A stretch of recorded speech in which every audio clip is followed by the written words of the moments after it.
Welcome to the STRATCOMM PILL GDG Inspire's podcast, where we speak with leading experts about trends, challenges, and innovations shaping strategic communications in defense and security. My name is Giulia Dino Giacomelli, and I'm the founder of GDG Inspire. This month, I have a special guest, a returning guest, in fact, to the STRATCOMM PILL, Elliot Grainger. He has over a decade experience in strategic communication, both in and outside government. Elliot and I met in 2017, where we were both working for the European Strategic Communications Network. It was a EU-funded network that built capacity within EU governments and priority third countries to support them in their extremism prevention efforts. Elliot has also extensive experience in other areas of STRATCOMs. He has worked both in the Middle East, Western Balkans, ranging from security and environmental protection. So I'm very happy to have Elliot here. Welcome. Good morning. I must say this is going to be a very special episode. It's going to be my last episode as host of the STRATCOMM PILL. Elliot is going to take over as of the next episode as host of the STRATCOMM PILL, so that makes the speciality of today's occasion. And so very big boots to fill, I think, Giulia, trying to follow on from what you've been building here. Thanks a lot. We will have a conversation rather than an interview for this, for passing the testimony, in fact, and we will be discussing about the state of play of our industry, as well as trying to cast a bit of light on what we think are expected trends in strategic communications in the coming months and possibly years. So once again, Elliot, welcome to the STRATCOMM PILL. I'm looking forward to the conversation. So first and foremost, how do you feel about becoming the host of the STRATCOMM PILL in the coming? It'll be really interesting in some ways. You've done some really interesting conversations over the last year. There've been some fantastic people you've spoken to. So trying to maintain that momentum of interest of the people we're engaging, I think, will be a big challenge. But I think it's great that this exists, particularly in our sort of niche corner of STRATCOM work. So I think, how do I feel? It'll be an exciting adventure, I think.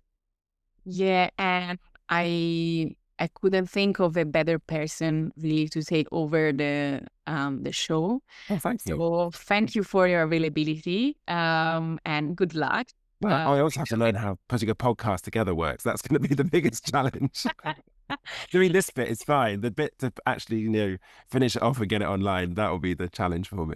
No worries. It's easier than what you think. Last month, you authored, in fact, an article on the STRATCOMM Inside.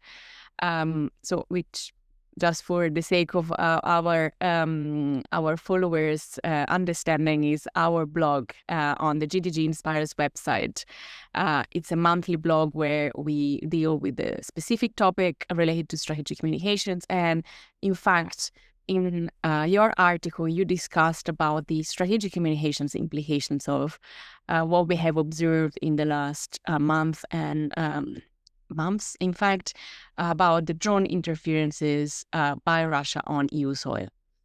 But that comes from a conversation we've been discussing it for many, many years about how Russia uses kinetic activity more to have a sort of strategic communication effect. And in some respects, I'm hesitant because that's exactly what terrorist organizations do, but I'm not conflating those two things, but it's a similar approach. And actually, the article came from a conversation with you about, hang on, this is mostly about the impact it has.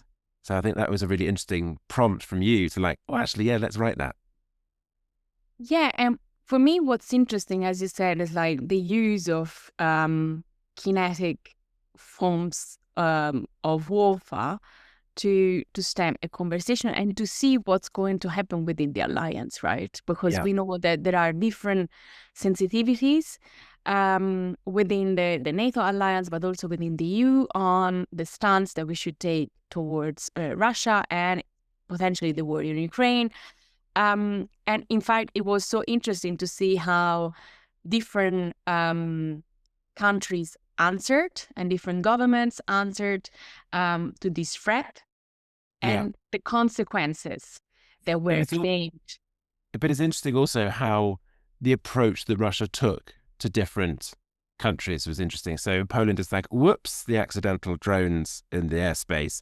In the Baltics, it was much more, it was jets. It was very clearly much more obviously low level sort of implications of aggression, or actually high levels of aggression, actually, if you're flying a jet in someone's airspace without permission.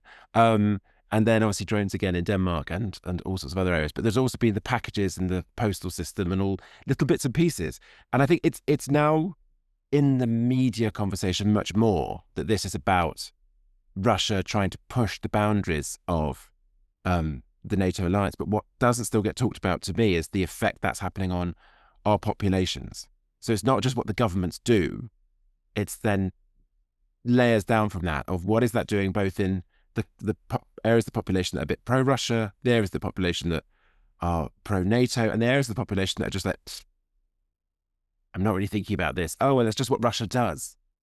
And that's the problem. That's just what Russia does. It's a problem for us.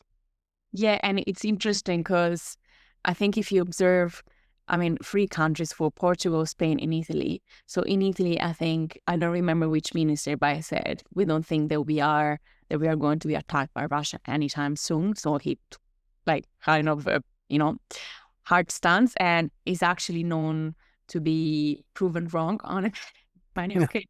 So I hope he didn't jinx it. And then Portugal, for example, that is kind of a bit off these conversations, also for its geographical location. I think there was a Russian TV show where Putin was asked about Lisbon, and then he was kind of joking with the TV show presenter, oh, shall I send some drones there as well? And so it's like no one is excluded. And Spain is also interesting because, of course, that it's the only NATO ally that didn't pledge 45%. And so I think Trump openly said recently, it's a bit of a weird situation because of where they are, because of the alliance, they will have to be protected anyway. But at the same time, they don't want to engage with the 5%. And so, of course, he was very angry at them. But it's so interesting also how these 3 countries that are both considered like the south of Europe also have a very different stance towards this matter. So let aside, the eastern flank and the eastern European states. So in fact, it's a successful strategic communication operation that he's doing. But there's the other element in there as well, which I think isn't so much about the operation, but sort of the environment in which the conversation is happening. Is Russia is a single bloc. It acts as a single actor. It does its single thing. NATO is not, but it has ultimately always been seen as the American bloc. Now that's changed. But the other thing that's changed is that NATO went from being set up specifically to counter the threat from the USSR. It then spent 20 years, 30 years almost, trying to work out what its purpose was post that threat. And it's now pivoted back. So all the things that Russia says about NATO being anti-Russian have come into being seen to be true because of the nature of the way the threat has evolved. And so NATO's biggest threat is now Russia, but that plays into Russia's hands because Russia want NATO to be seen as a threat to Russia. So if NATO was seen more as an alliance of countries for their own universal protection, and so not saying, well, Spain and Portugal are less threatened because the threat is Russia, but actually Spain and Portugal matter equally because this is an alliance of equals, that would actually help alleviate some of the rhetoric and then alleviate some of that ability for Putin to constantly say, the problem is me, but the problem is he's made the problem him. And that helps him. And that's our biggest STRATCOM challenge. By the nature of having to do what NATO has to do, it plays right into Russia's hands. So it becomes this self-reinforcing problem. Yeah, but at the same time, I'm wondering whether, these attempts by Russia, a bit like the war in Ukraine kind of helped Europe to move the conversation on having more, spending on defense and kind of reuniting and re-giving a purpose to, especially to certain policies. I'm wondering how, these attacks on sovereignty may have the effect of really showing that the narrative is currently puzzled and patchy, and so that there is a need for more, which is something that I think me and you and others, we have advocated for years and kind of anticipating that should happen. And now it's so out there that maybe that's the real trigger to, do something a bit more in depth with regards to the narrative defense and the narrative unity. I'm going to say yes to anything that involves narrative defense. But I think this comes back to a sort of question we also want to look at is, where does the STRATCOMM community, where does the profession, where does that skill set sit? And more often than not, we have the challenge that strategic communication sits within a communication architecture, a structure, but actually it's not about communication, it's about the strategy. So it should be engaged with the other part. And when it comes to the security and defense side, it's shifting because of what's happening, but the focus is always on trying to rebut what's coming out of Russia or trying to rebut what's disinformation, and then looking at how we act within other environments, other theaters. It's shifted slightly. NATO's done a lot of sort of strategic communication work within NATO, but it's always been very PR focused. It's been looking at that sort of PR approach rather than actually going, well, underneath that, why are people skeptical about NATO? What is the threat beyond that? So it's okay to say, look, we need to promote NATO and NATO is a good thing, correct. But beyond that, what's NATO's strategic ambition about deterring Russia, and how do we do communication within our own populations to create that resilience against Russia? And that bit, maybe it's happening, and maybe they're doing it covertly enough and we don't see it. But I don't think if it is happening, it's happening enough. Well, that's quite a key point, right? Isn't it? Because, for example, currently in Germany, we are reading like more and more about bunkers that are being checked out and hospitals that are getting ready in case there is a war. And so there are a lot of news about readiness that have been portrayed in mainstream media. So to my eyes, this is definitely a way that the German government, or anyway the German media, is trying to put, softly a nudge about the possibility that this may happen in our lifetime. There's two types of resilience. Sorry, go on. Interrupt.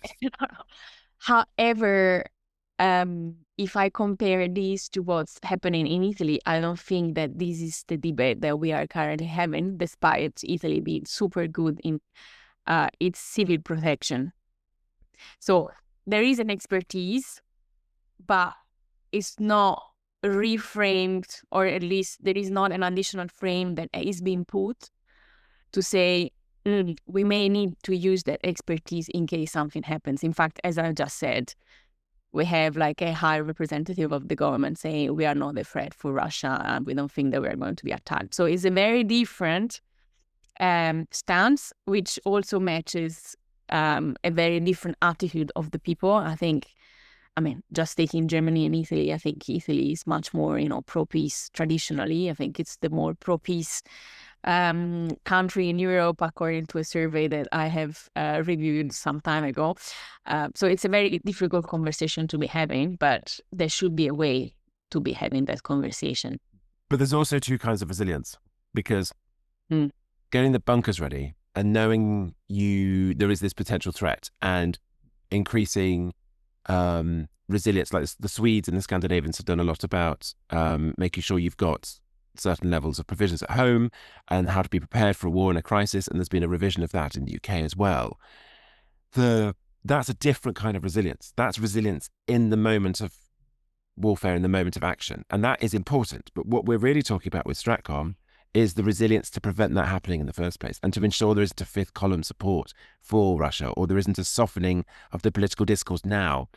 Because what you want to prevent is, and this comes back to really the sort of the idea that Russia meddled in elections. Well, maybe it did, maybe it didn't. In some cases, it very much did. But it's also doing that long-term erosion of our own cohesion. It's doing that long-term erosion of hostility to Russia, and that's its right. You want to do that within within the populations that are hostile to you, but in a democratic society, that's quite easy to do because there's lots of free voices. There's lots of ways of discussing different things, and therefore you only have to have certain part of the population who go, Russia isn't that much of a threat. It's all overblown. It's same with climate change.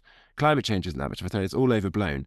That questioning then creates the uncertainty. And it's ironic because that's exactly what we use the other way around when we're trying to break down the certainty that sort of extremists have and move towards more extremist positions. Like creating questioning undermines that certainty. So being certain that your state is able to protect you, being certain that democracy is the right thing, being certain that life in the EU and life in Britain and life in America is better than life under an autocratic dictator like Putin, that doesn't feel like it should be too hard to create that certainty. But what the Russians are very good at and what others are very good at is undermining that certainty. And that's the problem that we're not addressing, I don't think. Yeah, I don't know. Absolutely. Absolutely. And in fact, what they are doing is trying to understand what are even the least vulnerability within our society, being like gender talks, being the cost of living, the higher cost of living, like whatever recession in some of the countries. So they really pivot the narrative based on what's in the menu. Yeah. And that's very clever because they're not they're not creating falsehoods. They're playing on things that already are easy to pick away at. Yeah, exactly. But in terms of, let's say, STRATCOMM, as you said, as a field, we have gone through a lot of resistances, I think, like in our years working together, exactly because of the misunderstanding that you were referring to, right? Yeah. Like between comms, advertising, vis-a-vis like a more kind of strategic asset that STRATCOMM should be. Have you seen that evolving? I mean, what's your take at the moment? Like, it has this discussion over defense and like military preparedness and resilience, kind of shifted a bit the understanding? Well, or not? The difference is, I think, in the security and defense world, strategic communication has always had a role to play, and it's been really quite clear. But then we've tried to move it into the criminal and crime prevention space. But then also we've been looking at trying to use it within broader parts of government. And the more it gets used in different fields, the less defined it's been as to exactly what STRATCOMM is. And ultimately, it's a process. And I think what I'm looking at when I work with different governments and when I work with different organizations, the concept of strategic communication is really well understood. But the problem is it'll either get passed on to people whose communication skills are broader and they come from advertising, which has its very own approach to strategic communication, or they come from government, which again has its own view of strategic communication, and they're doing communication that is strategic.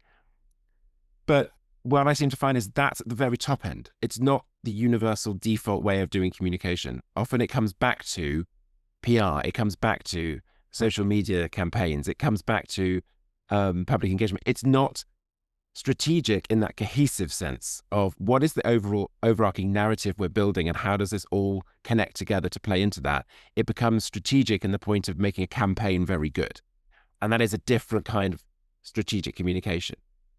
And I think that's the problem. You've got strategic communication in the defense realm of we've got this grand narrative we're building to achieve X over here versus strategic communication when it's deployed at a campaign level to make the campaign better and to resonate better with audiences. Both are good, but both are slightly different skills. And that's what I mentioned to you before about where the profession then sits. It then sits within a communication department. But the reality is a strategic communication should sit at the executive strategic level. And in some organizations in the private sector, you see that. You get directors of communication doing that strategic comms bit from the top. How do we frame our narrative? What direction are we going? What does this mean for the actions of this company? And how are they seen? And I think governments forget that. When you're doing tax policy over here and you're doing housing policy over there, and then you're doing national defense and you're doing sort of terrorism prevention over here, they don't see the two aligning. And we've always said it's not that you should change your housing policy because of your national security policy, but it's realizing that your housing policy has a national security implication. And that's the STRATCOM bit that doesn't get connected together. So that's the bridge that's missing. I definitely agree. And I've seen recently that there was a readiness. So the EU has published like a readiness roadmap with regard to defense policy. And I went through it. I mean, like I skimmed it through, so it can be that I lost something, but there was nothing on STRATCOMs. And there is a STRATCOM capacity that is being built, like in other, within the architecture, but somewhere else.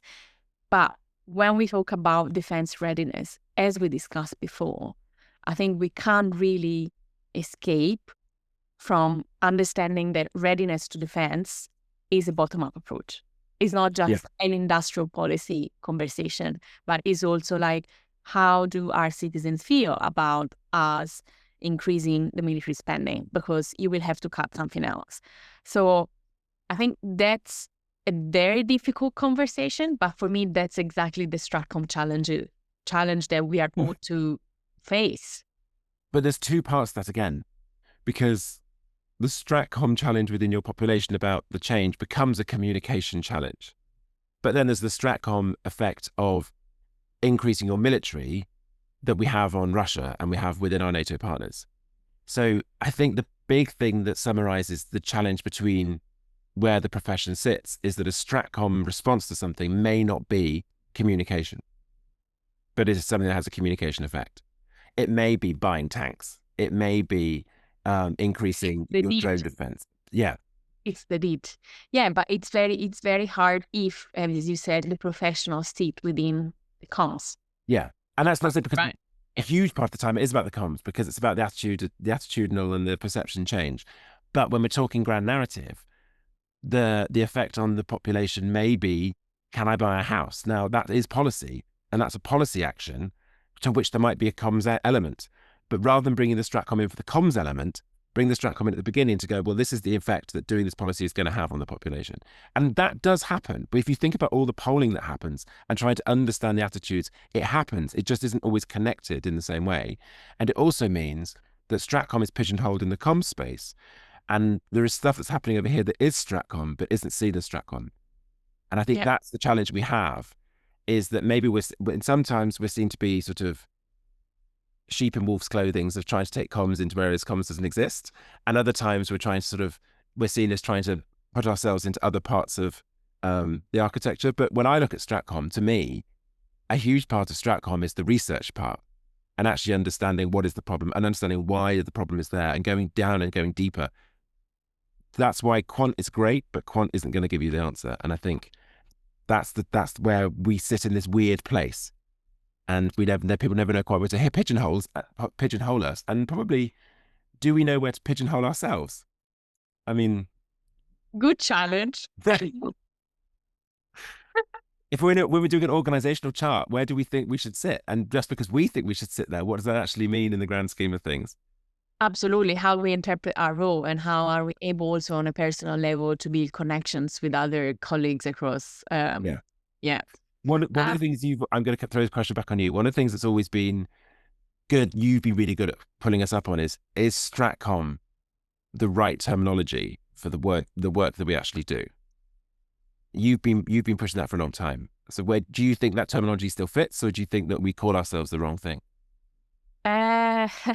So I think it would be, let's say, I go retrospectively, but I think it would be weird to change it after the work that we have been done, like all these years, like pushing for it. So it'll be like, now, I know we were just joking, now we change it. And I think, I mean, that's what's happening, by the way, within NATO, right? Where there are attempts to move from STRATCOMs to cognitive warfare. That makes sense. It makes sense, but that gives a connotation, right? I mean, especially if we are to build more connections between the military and the civil, which of course is something for me, very, very desirable. If you call something warfare, then there would be a lot of pushbacks. I think it's okay if you're NATO to call it warfare. Yeah, but it's a civil alliance. Yeah, and then also that comes So back to the challenge. If you that's want also stuff. Yeah, sorry. but then, sorry, with the No. with the cognitive warfare bit, I just got to chip in. The way that works is you can then have cognitive defense, Which is different. Yeah, Yeah. but For example, by maybe.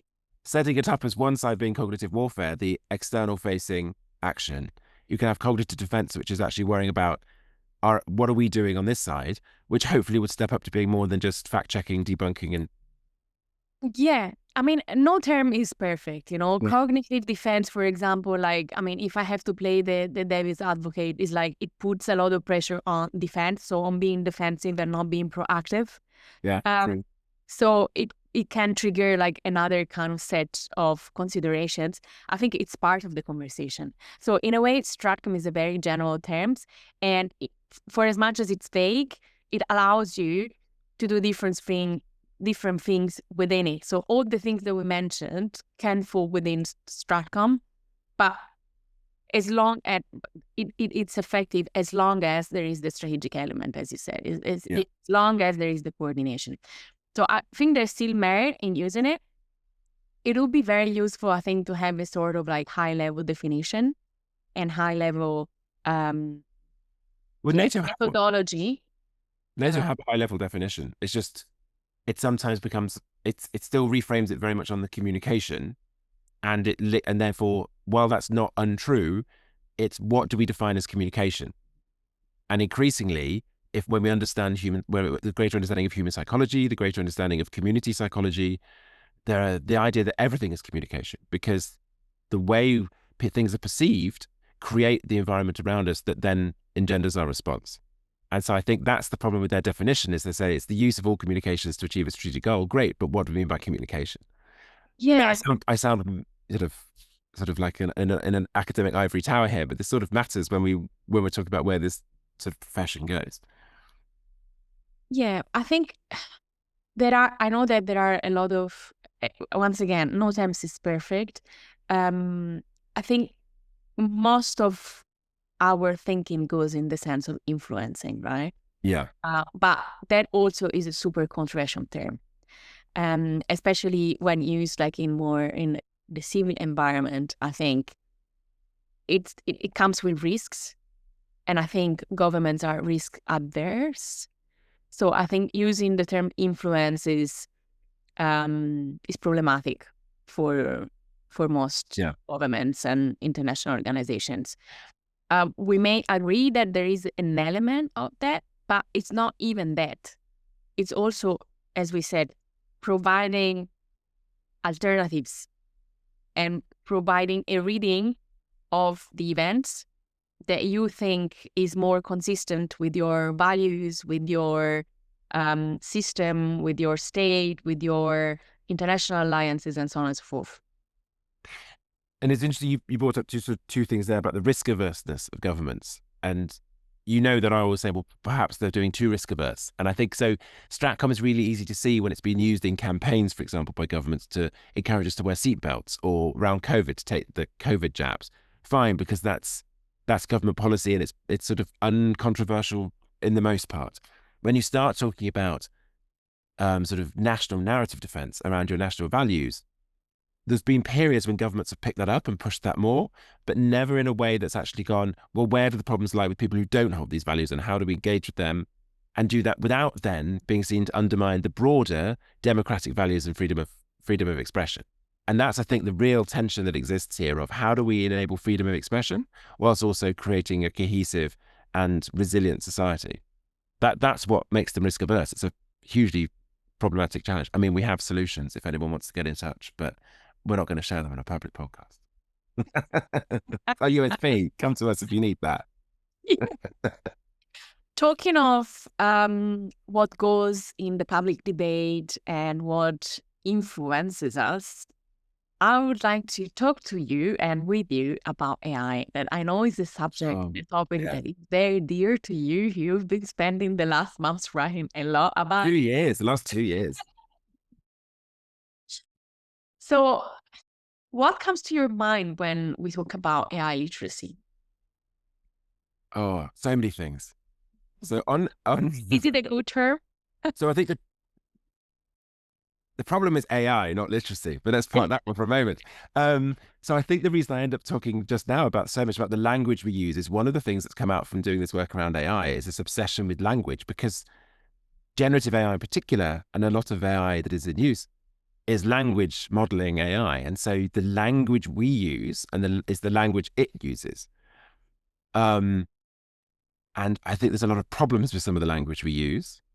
And there's a lot of problems with what that then passes on to literacy. And there's so many layers of this, Giulia. This could be an entire 3-year-long sort of seminar of the different things we've been doing. But primarily we've been looking at it from the potential of what are the challenges with using AI effectively and safely. And I think that comes down to people understanding what AI is and crucially what AI isn't. And we've done all sorts of work with several different clients I've worked with recently. And it looks at that sense of agency and lack of agency. And that matters when we're talking about community cohesion and we're talking about civil stability. Because if people feel they lack agency because AI is acting on them, what does that mean for policing? What does that mean for public service? Accountability. And then therefore stability. But then you've also got the other side of it is this the anthropomorphization bit, which has been a fascinating wormhole I've gone down over the last 6 months, which is the way AI is framing the way we think about AI itself and the way the companies have this power over framing that narrative, the sort of inevitability of AI, the way they talk about AI within their literature, within their research, within their marketing, within their conversations, that frames how we then as the public talk about AI. And there's a problem because everyone talks about anthropomorphization as the, you can tell I'm passionate about it because I'm just ranting at you now. Everyone talks about anthropomorphization from the interface and the way that ChatGPT will chat to you like a friend. And the one that came up talking with focus groups with young people was Alexa. The way they talk to Alexa is just it's quite freaky. And then there's the anthropomorphization in the way we talk about AI generally by accident. We don't even know we're doing it. We will talk about AI thinking or AI responding and it's responding is actually accurate, but there's a challenge there because we do that with a lot of things, but it's the first time we're doing it with a technology which can be misconstrued as being a thinking technology. It isn't. And that's the biggest challenge. People don't understand what it is. There's huge implications there for society and the workforce. And I think that conversation is being had. There's bigger implications for community cohesion, for societal resilience, for government delivery and for national security that I don't know if those conversations are being had in a broad enough sense on the impact of AI on people's sense of belonging and people's sense of security. And I think that in terms of our broader work on security and defense, that I think is something that we as a group, as Desk have started to explore, and with the editorial this week, what does that actually mean for this work that we do, and what does that mean for communications that we do? And I think we're still beginning to try and understand that. Yeah, I mean, despite the technology being there for 2 years already, I mean, and it's you can see that there are attempts to to catch up, and this technology is going so fast that I think for me what's problematic is the fact that sometimes it ends up being a boomer conversation. And there is a lot of fear about the implications of AI in the way it will shape human intelligence, because I think that human intelligence will have to adapt to what AI will be increasingly able to do. If you accept that complementary. If you accept that AI is intelligent, and at the moment it's not. It's a very good statistical probability machine, and it's incredibly useful for that because language, you can statistically model language and they've got the data and the ability to do it, and it will grow to do other things, and they've set that ambition. I think there's a lot of fear about AI that is misplaced, and I think that's a conversation that needs having. But I'm not saying we should do it and saying everyone needs to be really supportive of AI. AI is the way forward. There will always be people who are a bit technically nervous. I'm sort of slightly one of them. I've always been a bit hopeless with trying to embrace technology, but I do try to understand the impact technology has on us. And I think the fear bit comes from the wrong thing. And there's I wish I'd remembered. There's a really good article or book I've read recently, which argues that creating that fear about a general intelligence that can dominate the world is sort of being created to have us our focus over here, rather than focusing over here on all the small things that AI is going to radically reform that we don't think about because we're all panicking about this general intelligence, which is, if it ever were to exist, is not around the corner, but there's lots of things happening already. And I think that's a really clever thing to think about, is that we're focusing on the wrong things. Yeah, and to be honest, I see a huge role for strategic communications talking about trends and like what we expect. There is a huge role for strategic communications to accompany that process of lifting the fear, addressing the fears in a way that makes us live in peace with AI, if that makes sense. Because we will not go back. It's something that just grow, right? And so the more it will impact on our daily lives, the more we will need to adapt and I think develop new skills to live with AI. And I'm really, really interested in seeing how it will affect how people learn. I think AI in education is the impact is really, really huge. And I don't welcome all those decisions that say, okay, we don't have cell phones, for example, at school. I think it doesn't go in the direction necessarily of creating skills and making the schools do their job, which is accompany, I think, the youngsters in their lives. So it's not just about notions. It's also about, you need to be able to use the tool. And that ability and that skill cannot, I think, fall back just on parents. But there's two different kinds of thing there, though, because yes, everyone needs to know how to use a smartphone. Yes, everyone needs to know how to use AI. And yes, in the same way that we wouldn't stop people learning how to use Microsoft, for want of a better understanding, the challenge lies in how they use it and under what auspices. So the idea of banning cell phones in school, I sort of completely agree with, but I have young kids, so maybe that's why. But then at the flip side of that is I also see the need to understand how to use it. But there's a third part of that, and I think education in some parts of the world is better at this than others, is actually what becomes important is the metacognition and the metacognitive understanding we have. How do we understand how we ourselves are learning?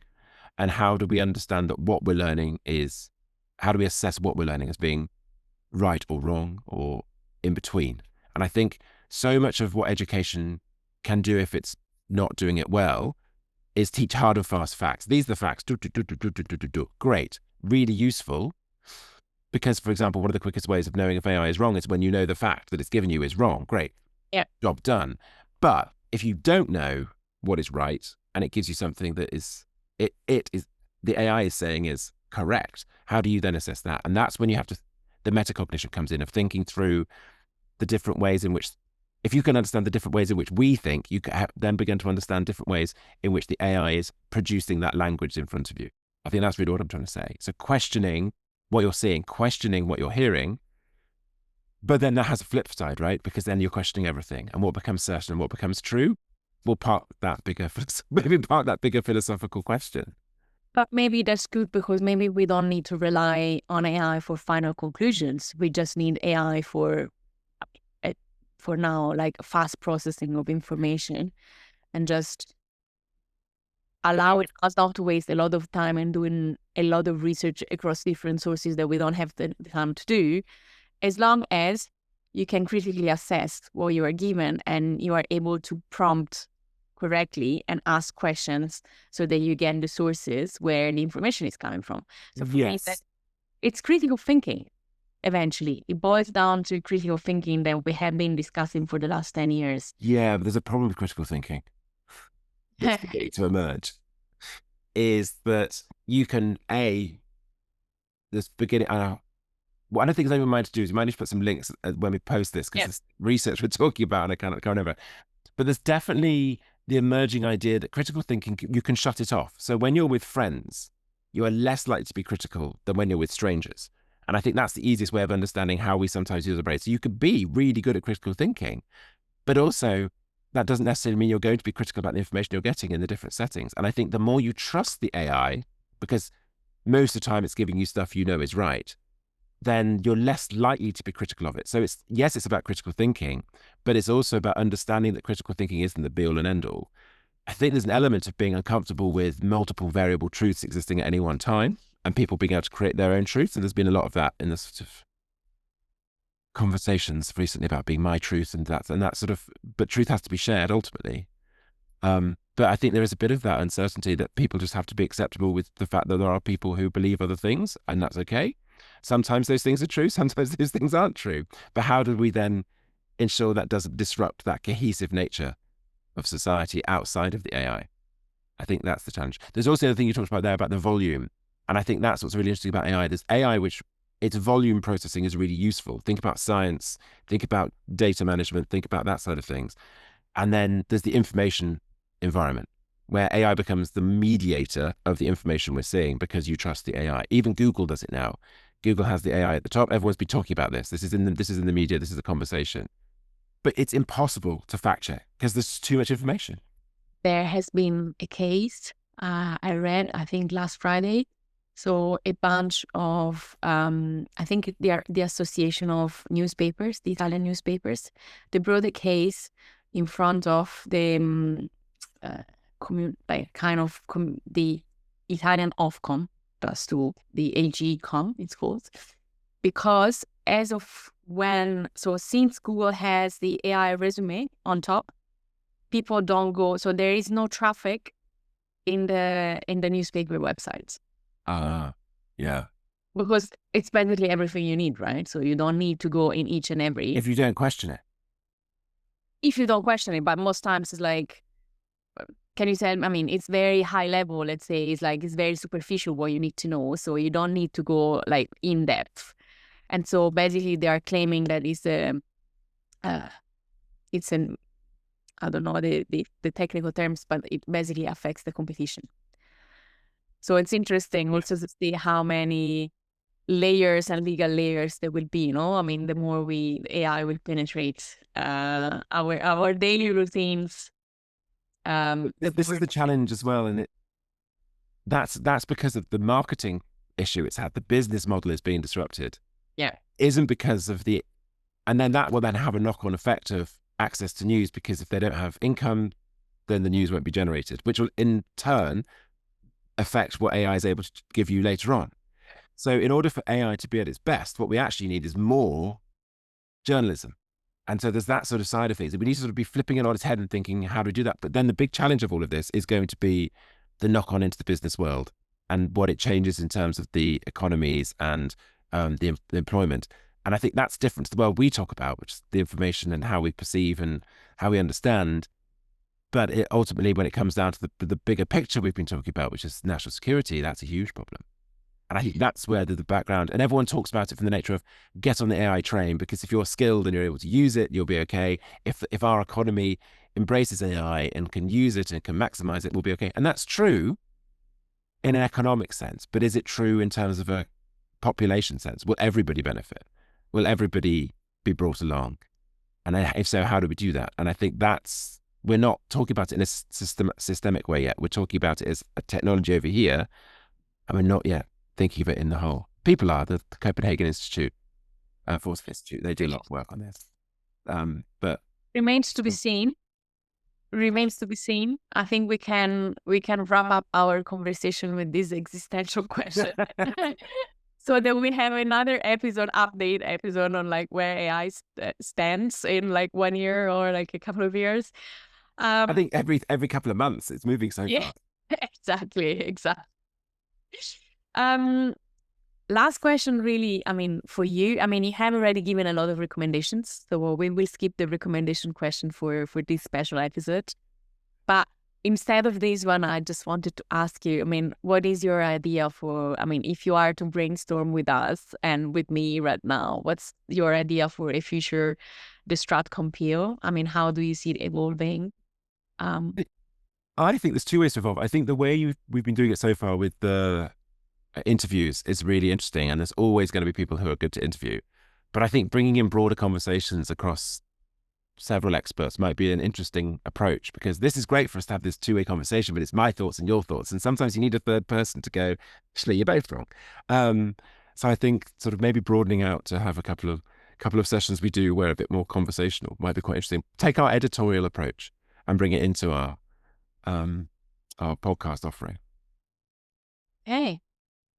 I mean, technically, I'm not sure how we'll do that, but in terms of content, I think it'll be better. I look forward to hearing that. I wish you good luck. And well, we wish you well with your new endeavors as well, Giulia. Thank you for setting this up. Thank you. Thank you. Bye-bye. Take care.